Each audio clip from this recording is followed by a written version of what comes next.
Hey there, folks. Welcome to Spectrum Pulse. We talk about music, movies, art, and culture, and it's Billboard Breakdown.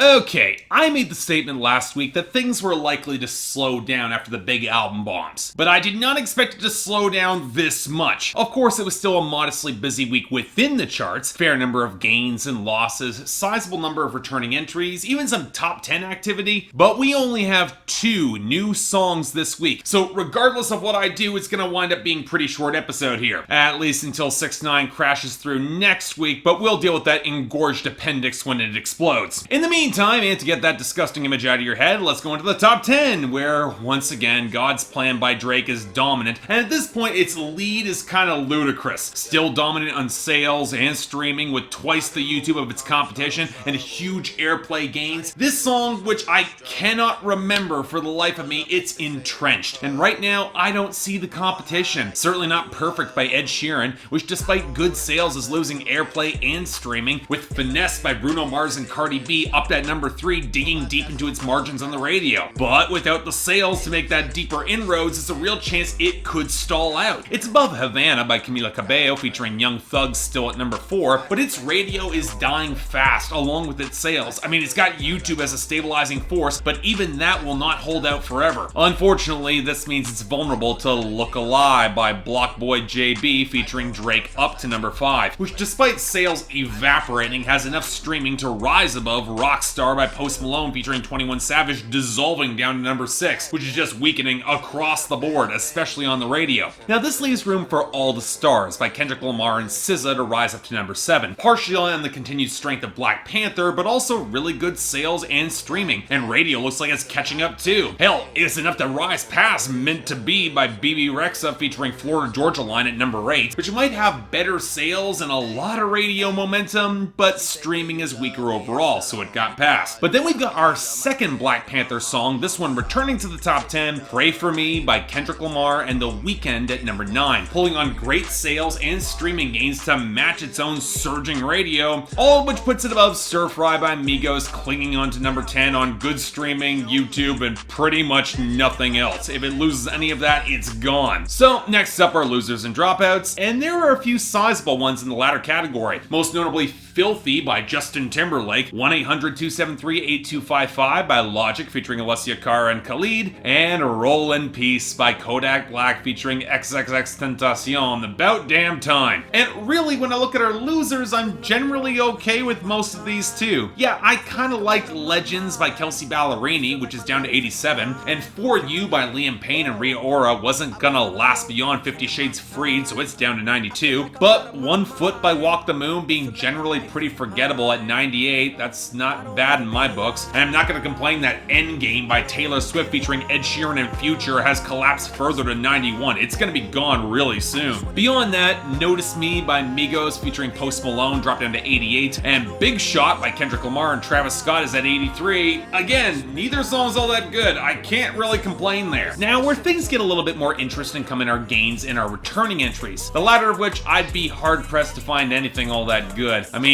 let's get real. Nobody was eagerly anticipating the returns of Corazon by Maluma and Nigo Doborel at 94, or Rubbing Off the Paint by YBN Namir at 97, or Mayores by Becky G featuring Bad Bunny at 100, or Female by Keith Urban at 99. And our gains, well, they're better, but I'm not gonna say I'm happy that Friends by Marshmello and Anne-Marie jumped up to 58 off the debut last week, or Singles You Up by Jordan Davis is up to 77. But really, the rest of our gains, they aren't bad at all. King's Dead by J-Rock, Kendrick Lamar, Future, and James Blake is up big to 23 thanks to Black Panther. Whatever It Takes by Imagine Dragons is riding radio and sales up to 60. When We by Tank got a boost off of its return to 79. The Long Way by Brett Eldridge got a nice lift from the radio to 80, as did Most People Are Good by Luke Bryan, riding stronger sales up too. Finally, we've got Hardaway by Jerez Deshawn up a little bit to 75, and La Modelo by Ozuna and Cardi B to 72. Really, I'm just rooting more for Cardi B here, but I guess I will take what I can get until she at least drops an album. But before we get to our 2 new arrivals, I think it's time I bring back an old feature I haven't had on this channel in some time. World Hit, where I go around the charts around the world for something that I think is awesome that I'd like to spotlight. And since we only have 2 new arrivals, might as well go for 2 of these songs from the UK. So let's start off with something that I probably shouldn't like as much as I do, but here we go.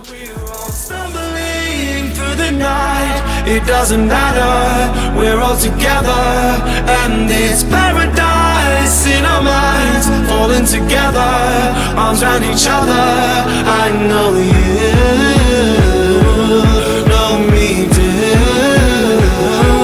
Alright, look, I'll be talking about Craig David's sloppily produced, only somewhat embarrassing comeback record Tomorrow on the Trailing Edge. But I'll Know You as the trap-inflected collaboration with Bastille that I don't think anybody wanted, but actually proved remarkably workable. Especially considering the pre-chorus, it's all rooted in the simple action of laughing your ass off at your drunk friend who falls down. Yeah, I'm not kidding about that. And when you pair it with the bare bones trap hi-hats, gang vocals, the pitch shifting, and only a fragment of a bleeping melody behind it, you would think this would be something that I would find barely tolerable at best. And yet, maybe it's those ridiculous overdubs on the vocal line of the hook that shoves this into over-the-top territory, or how it somehow hits a weird sweet spot for me between a late-night anthem with its hook and the genuine unstable darkness at being just that drunk against the warping whirs around it. You know what? If there's a song to get big from Craig David's last album, I am kinda happy it's this one, because you know what? I kinda really enjoyed it. And you know what? Next up, a little bit more successful right now, the winner of the BBC Music Sound of 2018 award, and a pretty tight song to boot. Strangers, perfect pretenders, we're falling head over heels for something that ain't real.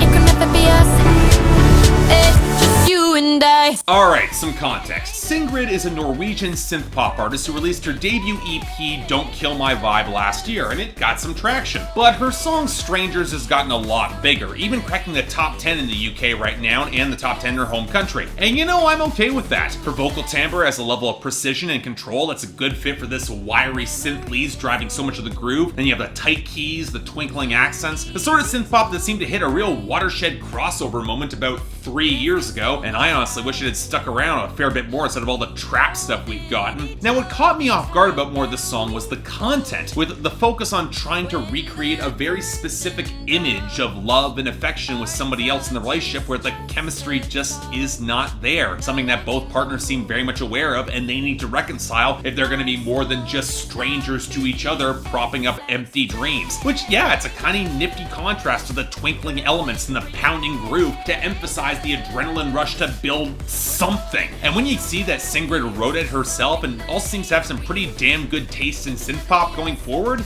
yeah, I'm definitely on board. I'm curious to hear more. When that debut album drops, I'd be happy to cover it. Good stuff. Okay, so now on to the 2 new entries proper, starting off with number 93, Get You by Daniel Caesar featuring Khalid Uchis.